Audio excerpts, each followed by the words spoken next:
KCM గారు. అధ్యక్ష, నేను గౌరవ సభ్యులు అక్బరుద్దీన్ గారు చెప్పినటువంటి సిట్టింగ్స్ పైన, బడ్జెట్ సమావేశాల పైన నేను కూడా వారితో, అంటే మా పార్టీ ప్రభుత్వం కూడా వారితో ఏకీభవిస్తూ ఉంది. డెఫినెట్గా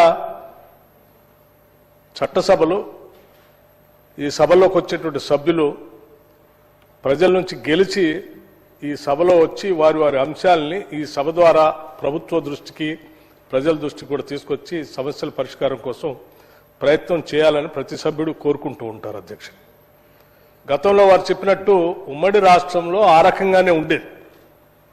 దురదృష్టం, గత 10 సంవత్సరాల సమయంలో టీఆర్ఎస్ పార్టీ ఈ రాష్ట్రాన్ని పాలించినటువంటి సమయంలో ఉన్న రూల్స్ అన్నింటినీ మార్చి అసలు సభని, సభా సాంప్రదాయాల్ని, సభలో ఉండాల్సిన విలువల్ని, సభ ఎన్ని రోజులు కూర్చోవాలనేటువంటి దాన్ని కూడా పూర్తిగా నిర్వీర్యం చేసినటువంటి మాట వాస్తవం.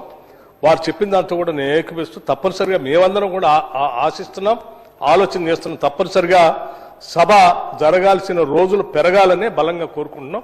తప్పనిసరిగా భవిష్యత్తులో సభలో ఉన్నటువంటి అన్ని రాజకీయ పార్టీల నాయకులందరితో కూడా కూర్చొని ఈ సమయాన్ని, అంటే సభ ఎప్పుడు జరుగుతుంది, వింటర్ సెషన్, బడ్జెట్ సెషన్ అని గతంలో ముందుగానే తెలిసి ఉండేది అధ్యక్ష. దాని ప్రకారం సభ్యులు కూడా క్యాలెండర్ చేసుకునేవాళ్ళు వాళ్ళ డేట్స్ని. తప్పనిసరిగా ఆ రకంగా మళ్ళీ మనం రిఫార్మ్స్ తీసుకొని వద్దాం, ఈ సభ ఔన్నత్యాన్ని కాపాడదాం. భవిష్యత్తులో మీ అందరితో కూర్చొని భవిష్యత్తులో సభ ఎన్ని రోజులు నడపాలో, ఎట్లా తీసుకొని పోవాలో, వీలైన ఎక్కువ రోజులు వరుసగా ఒకటేసారి మనం పెంచలేకపోయినా క్రమేణా పెంచుకుంటూ దీన్ని పూర్తి స్థాయిలో ఎక్కువ రోజులు నడపడం కోసం ప్రయత్నం చేద్దాం. వారితో నేను ఏకీభవిస్తున్నాను. మా పార్టీ ఆలోచన కూడా అది.